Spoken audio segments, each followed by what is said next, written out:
Guys ఈ వీడియోలో backdoor company చాలా మంది స్టూడెంట్స్ అడుగుతా ఉన్నారు. అన్న నీ దగ్గర లిస్ట్ ఉంది కానీ కంపెనీ పేర్లు పబ్లిక్ ఎందుకు చెప్పు, ఎన్నిసార్లు నువ్వు ఏం వీడియో చేసినా గానీ పబ్లిక్ లో చెప్పలేకపోతే వేస్ట్ అన్నది అని చెప్పి కొంతమంది అమ్ముళ్ళు నాకు కమెంట్ చేశారు. దీని గురించి చెప్పండి అన్న, దీని గురించి మీ ఒపీనియన్ షేర్ చేయండి. ఎందుకు ఊరికే నా దగ్గర లిస్ట్ ఉంది, అసలు మీ దగ్గర లిస్ట్ ఎలా వచ్చింది, తర్వాత మీరు ఎందుకు పబ్లిక్ బ్యాక్డోర్ జాబ్స్ ప్రొవైడ్ చేసే కంపెనీ గురించి ఎందుకు చెప్పలేదు. So first of all list ఎలా వచ్చిందంటే, నేను దీని గురించి మాట్లాడుతున్నప్పుడు చాలా మంది స్టూడెంట్స్ నాకు ఇన్ఫర్మేషన్ అనేది షేర్ చేశారు. అక్కడ వాళ్ళు ఇబ్బంది పడిన విషయాలు అవన్నీ కూడా చాలా మంది స్టూడెంట్స్ నన్ను అప్రోచ్ అవుతారు. అన్న ఇది జరుగుతుంది, ఎవరన్నా అడిగితే నీ నోటీస్కి వస్తే ఈ విషయాన్ని నువ్వు పాస్ చేయ వాళ్ళకి అని చెప్పి చాలా మంది స్టూడెంట్స్ అక్కడ బాధితులు నాకు ఇన్ఫర్మేషన్ అనేది షేర్ చేస్తా ఉన్నారు. ఎందుకని పబ్లిక్ లో చెప్పట్లేదు, నా దగ్గర కంపెనీ లిస్ట్ ఎలా వచ్చింది అంటే చాలా మంది స్టూడెంట్స్ ఫ్రీక్వెంట్ గా అక్కడ మోసపోయిన వాళ్ళు మోసపోతున్న వాళ్ళు నాకు ముందుగా అప్డేట్ చేస్తాం.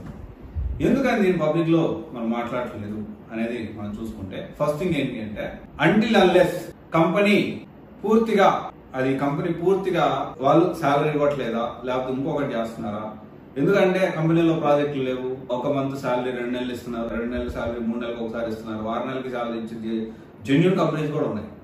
ఓకే, 6 నెలలకు ఒకసారి జీతాలు ఇచ్చి జెన్యూన్ కంపెనీస్ కూడా ఉన్నాయి. అంటిల్ అన్లెస్ కంప్లీట్ గా వాళ్ళు పబ్లిక్ లోకి వచ్చి అంటే వాళ్ళు కంపెనీ బోర్డు తిప్పేసిన దాకా మనము ఆ కంపెనీని పబ్లిక్ లో మాట్లాడడానికి రైట్ లేదు.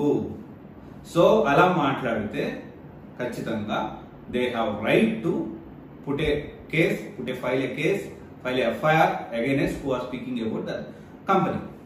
సో ఇప్పుడు ఆ కంపెనీల గురించి పబ్లిక్ లో చెప్పేసేసి ఓకే ఆల్రెడీ కొన్ని వాటితో సతమతం అవుతున్నా, ఓకే ఆల్రెడీ కొన్ని ఇష్యూస్ తో కొన్ని ఇబ్బందులతో, ఎందుకంటే ఖచ్చితంగా మనం చేసే మంచి పని కాబట్టి ఖచ్చితంగా దీంట్లో ప్రాబ్లమ్స్ అనేవి ఉంటాయి. నేను అన్నిటికీ సిద్ధమయ్యే దీన్ని ఒక సివైసీని ఒక ఎడ్యుకేషన్ మీడియాలా చేద్దాము.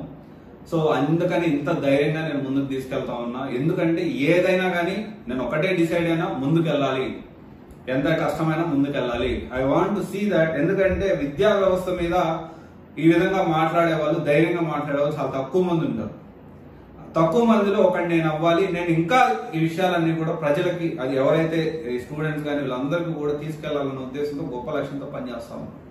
డెఫినెట్లీ ఒక కంపెనీ రన్ చేయడానికి మనకు ఖచ్చితంగా దానికి తగ్గట్టు అసలు కంప్లీట్ గా చారిటీ వర్క్ చేసే పరిస్థితి లేదు. ఎందుకంటే మనకేం చారిటీగా వెనకాల డబ్బులు ఎవరు ఇవ్వట్లేదు. నేను ఈ విషయంలో చాలా క్లారిటీతో ఉన్నా. ఇప్పటికిప్పుడు ఈ మొత్తం వర్క్ చేయకపోయినా ఇప్పుడు నేను ఆల్రెడీ నా లైఫ్ లో ఏంటి అంటే, నేను రీచ్ అవ్వాల్సింది నేను రీచ్ అయిపోయా. ఇప్పుడున్న లైఫ్ స్టైల్నే నేను ఎంటైర్ లైఫ్ మొత్తం కొనసాగించగలుగుతాను. సో అదైతే క్లారిటీ. కానీ ఈ కంపెనీని రన్ చేయాలంటే మనకి ఎంతో కొంత రెవెన్యూ అనేది జనరేట్ అవ్వాలి, ఓపెన్ ఫ్యాక్ట్. కానీ ఇక్కడ ఏమవుతుందంటే, ఈ పబ్లిక్ లో ఈ కంపెనీస్ పే చెప్తే, so definitely until unless if it is completely board తిప్పేస్తే కానీ మనం దాని గురించి మాట్లాడడానికి అవకాశం ఉంది. I can warn you as a brother. అది కూడా ఏంటి, ఎవరు నిజంగా జెన్యూన్ గా అతను ఇబ్బంది పడుతున్నాడా ఏంటి అనేది మనం డిస్కస్ చేసి నేను పర్సనల్ వాళ్ళతో మాట్లాడేదని చెప్పగలుగుతాను నేను. అలా కాకుండా ఇప్పుడు ఆల్రెడీ నేను మాట్లాడింది ఒకసారి ఆల్రెడీ చేశాను, అప్పటికి ధైర్యం చేసి సరే ఏదైతే అదైంది అని చెప్పి నేను కొన్ని కంపెనీస్ లిస్ట్ ఒక వీడియోలో చేస్తే ఇమీడియట్లీ నాకు థ్రెటనింగ్ కాల్ వచ్చింది. థ్రెటనింగ్ కాల్ గురించి నేను భయపడ్డా, కానీ ఆ తర్వాత వెంటనే నేను సో అండ్ సో ఫైల్ చేస్తాను అది ఇది అని చెప్పి మాట్లాడడం జరిగింది. సో డెఫినెట్లీ నేను లీగల్ టీమ్ తో వీళ్ళందరితో మాట్లాడినప్పుడు you have no right until unless ఒక ఖచ్చితంగా బోర్డు తిప్పేస్తే కానీ మనం మాట్లాడలేము. సో కానీ ఇక్కడ మనం అవేర్నెస్ తీసుకొచ్చి స్టూడెంట్స్ జాయిన్ అవ్వకుండా వాళ్ళ డబ్బులు ఇబ్బంది పడకుండా ఆ విధంగా ఏమన్నా ఉంటే ఆలోచించే అని చెప్పి మన లీగల్ టీం కానివ్వండి, మనకు తెలిసిన పెద్దవాళ్ళు కానివ్వండి, మనకి ఏమన్నా అయితే కొంచెం నిలబడే పెద్దవాళ్ళు నాకు ఈ సలహా అనేది ఇచ్చారు.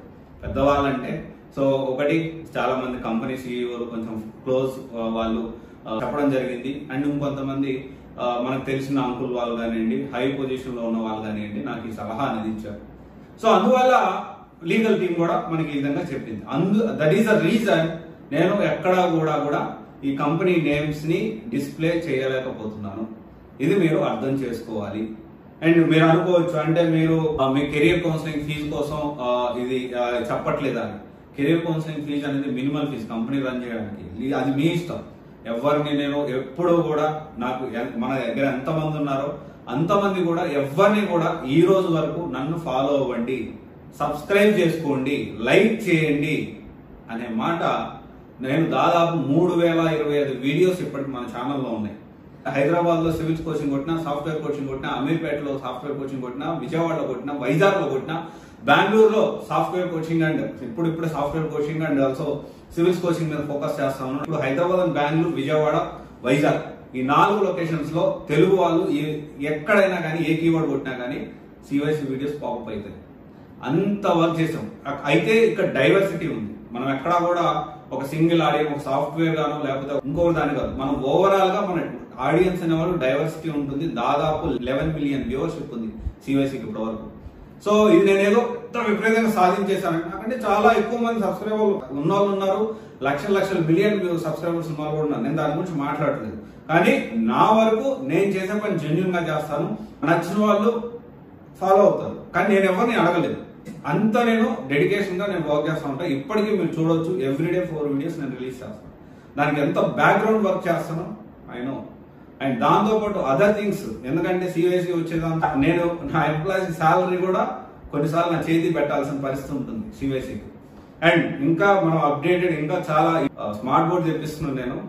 సో అది కూడా నేను తొందరలో ఇంకా డీటెయిల్డ్ ఎక్స్ప్లెనేషన్ నేను ఇవ్వడానికి, డీటెయిల్ అనాలిసిస్ ఇవ్వడానికి దాని గురించి కూడా నేను ఒక స్మార్ట్ బోర్డ్ కూడా తెప్పిస్తా ఉన్నా యూఎస్ నుంచి. సో ఇక్కడ ఏంటి అంటే నాకు ఇంట్లో వచ్చేదానికంటే నేను పెట్టేది ఎక్కువ ఉంటుంది. నాకు అదర్ సోర్స్ ఆఫ్ ఇన్కమ్స్ ఉన్నాయి. ఓకే, ఇదైతే క్లియర్. నా wife working and also I have other source of income as well. So సివైసి అనేది నేను బతుకున్నంత కాలం ఇది ఎంత వరకు నేను జనాల్లోకి తీసుకెళ్తాను, ఎంత దీన్ని ముందుకు తీసుకెళ్తాను దాని గురించే నేను ఆలోచిస్తూ ఉంటాను. సో అందుకనే మీ అందరికీ ఒకటే చెప్తా ఉన్నా, ఒకవేళ నన్ను అడగకపోయారు, నన్ను అడగండి, నాకు డబ్బు ఏదో కెరీర్ కౌన్సిలింగ్ ఫీజు కట్టండి నేను అడగాను. కానీ మీరు కంపెనీకి తీసుకునేటప్పుడు 99% బ్యాక్డోర్ కంపెనీస్ అంటే ఫ్రాడ్ ఉంటాయి.